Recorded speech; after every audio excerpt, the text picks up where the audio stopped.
everyone and welcome back to the channel. In today's video I'm going to be talking about all the books that I read in March.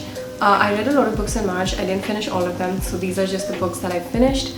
And so without any further delay, let's get into the video. So the first book that I read was called On Earth We're Briefly Gorgeous by Ocean Wong.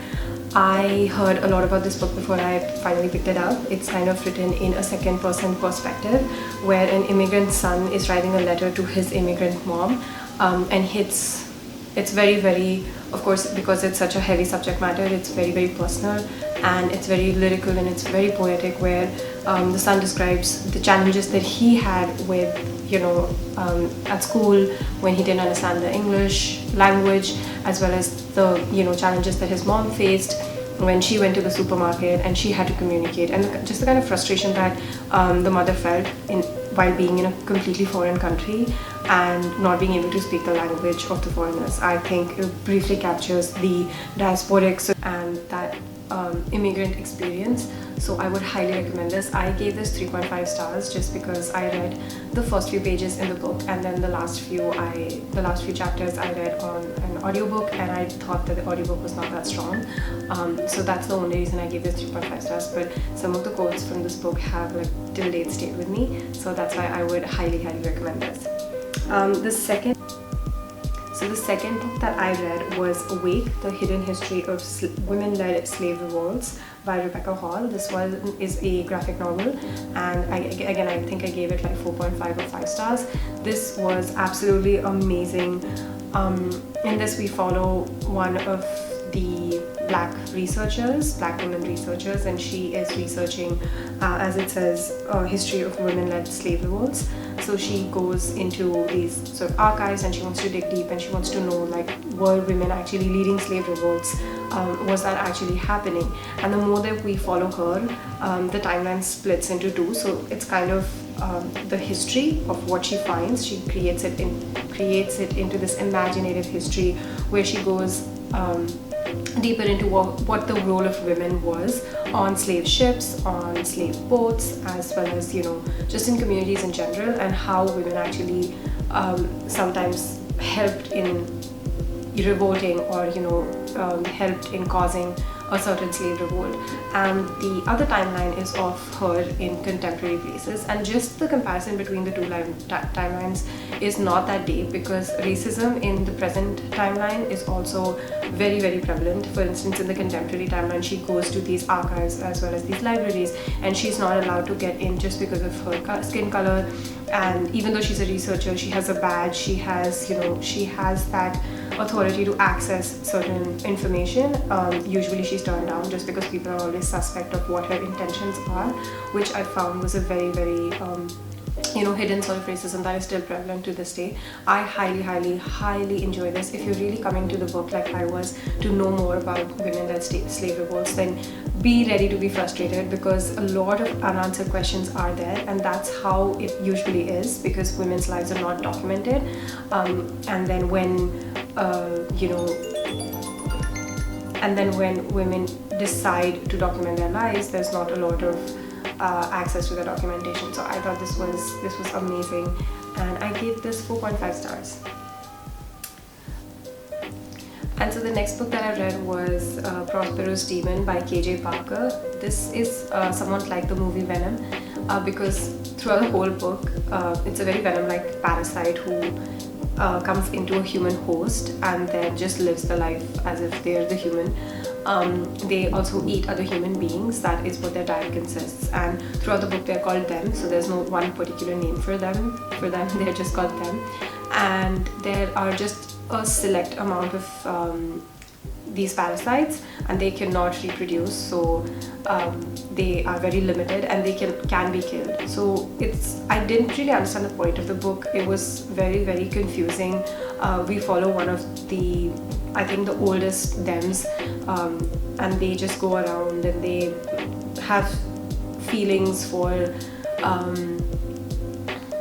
they have very strong feelings for other human beings, and they started becoming like a human being. I think that was the whole point of the book, but it was so convoluted and it was so confusing, especially the writing. The writing reminded me of the child writing in the book The Room, and I did not like that. I could not relate to that, and I did not like the way that it was written. So I ended up DNFing it, and I think I gave it like 1 star because it was so confusing for me. The next book that I read was Mechaduo About You by Samantha Young. This one is a romance, and it was so forgettable. I think I gave it like 2 stars or 3 stars. In this, our main character ends up going to Scotland after being fired from her job in New York, if I'm not wrong, and she has her very limited savings, and she uses all those savings to go to Scotland and settle there for about a month. And when she goes there, she meets this other man who's a Scottish man, of course, because she's in Scotland, and he has a dog, and those are the only 2 personality traits that I remember from from that love interest. It was super boring because I firstly did not relate to the main character at all. I think she was kind of a negative Nancy. She was always pointing out towards negative things. And the second thing, which is very, very important for a romance, is for me to imagine them building a romance. But I could not imagine the man, the main character of the man. I could not imagine him being any way, because he's described as Scottish, but like, what are the other traits that he has? And he has a dog, and he has an accent, and that's about it. That's about all the character traits that the man is given. And it was so jarring for me. A lot of the descriptions were not very clear, so I think I finished it, but I ended up giving it 2 stars because I was very confused, and it's not even been a month, but I've still forgotten the names of the main characters. So I guess that was Anatomy, a Love Story by Dana Schwartz. This is a very, very, very hyped up book right now. I think I gave it 3 stars. I did enjoy it. I read it in like 2 days. This one follows our main character, who is a female, and she wants to be a doctor, but it's 1992 or I think 1790s. It's the 18th century. Yes, it's the 18th century. So it's 1700s, and women are not allowed to be doctors. But then she comes into this kind of deal with one of the other doctors that if she proves to pass in the medical examination, she would enroll in the university and study to be a doctor. So while she's doing that, she becomes friends with a grave digger. Essentially, grave diggers are people who dig up dead bodies and give them to medical students so that they can do their experiments on them, and so on and so forth. And I think that is the main point of the whole guide. There is a little bit of a mystery. So the mystery is essentially that a lot of the grave diggers are going missing, and no one knows where they are, but they would, like, some of the missing people would turn up like 2-3 weeks later, and they would be without a limb, or without legs, or without arms, or without an eye, and the grave diggers are kind of banding together and wanting the police to do something about it, but because the police, as usual, are so corrupt, they don't want to really dig deep into the issue and find out what is happening to them, because they're lower class people and they don't really care if a few low class people are going missing. And also, I think grave digging is illegal at this time. Again, it's very confusing, and it's the mystery was the most how do I say it?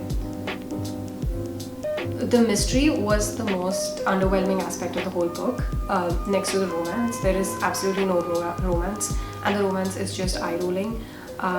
Even though it's called Anatomy, a Love Story, I did not see a love story, at least for the first 200 pages. And then when the love story really does start, it's like done and dealt with in 50 pages, so I did not enjoy that experience at all. But I did give it 3 stars because it was a hooking mystery. Like, I was hooked to the mystery and I wanted to read more.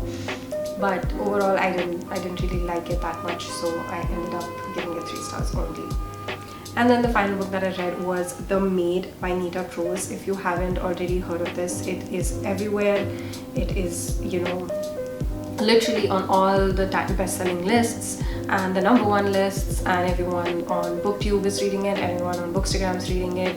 In this one, we follow Molly the maid, who has some issues understanding social cues. So it's not actually spelled out, but I thought she had autism, or at least was on the autism spectrum. She's not very receptive to sarcasm or, again, just social cues in general. And the only person who could help her navigate all these social cues was her grandmom, and her grandmom has recently, or I think in the last 6 months since the book starts, has died, so she's all on her own. And what happens is that her life turns upside down when one day she is going through her routine as usual, and she goes into a suit to clean it, and then she finds a dead body there.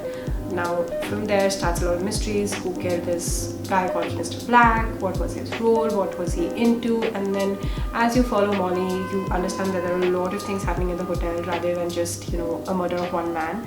There are a lot of layers to the mystery, and it gets pretty exciting. So I wouldn't say that it was bad. I think I don't remember what the rating was for this. I think it was 3.5 because I didn't absolutely dislike it, but I thought that my main issue with this was that it was a very character-driven story. More than a mystery, Nita Prose wants to focus on the character and wants to build Molly's character in such a way that the reader automatically associates whatever feelings we have with Molly. But Molly's characterization was so inconsistent. In some places she would not understand a sarcastic comment at all. In other places she was able to solve a very complex social situation, which was just frustrating to me because again, it's not actively spelled out that she's on the autism spectrum or she has Asperger's, but that is kind of the hint that is given throughout the book. And then at the end of the book, she's just solving all these mysteries, she's just solving all of these intentions of people, and she's understanding who means well and who means bad. And it was very confusing because we were supposed to have her a certain way and then she goes in a completely other way. So she was very inconsistent. So my main issue was that I was not able to relate to Molly because she was so inconsistent, and I was not able to predict what she was doing. And so if I was not able to predict what she was doing, of course I was not interested in the mystery because Molly herself was such a mystery to me. So I ended up giving it 3.5 stars. I did like it, I did enjoy it. I think it's too hyped up. I think it's your average mystery, but I also feel like it's hyped up because the author comes from a publishing background. And of course, if publishers publish something, they have their way of marketing, their book in such a way that it's literally everywhere. But is it worth the hype? No, it's not. It's your usual mystery. I think there are tons of better books out there that you can read and you can enjoy. So yeah, that is the last book that I read. Now there are 2 books that I'm currently reading that are turning out to be extremely 5 stars. So I will just share them. The first one is Alison Bechdel's Ways to Get Superhuman Strength or something like that, and I don't remember. It's a graphic novel. Alison Bechdel is one of my favorite graphic novelists of all time. Maybe I might talk about this in my April wrap-up. For now, I am highly enjoying this. If anyone wants to pick this one up, it's absolutely amazing. It's very philosophical. It asks a lot of existential questions. It asks a lot of questions as to what it means to have, to have an ambition and then not achieve it, and what it means to be yourself and what it means to have a self. So I really am enjoying it so much.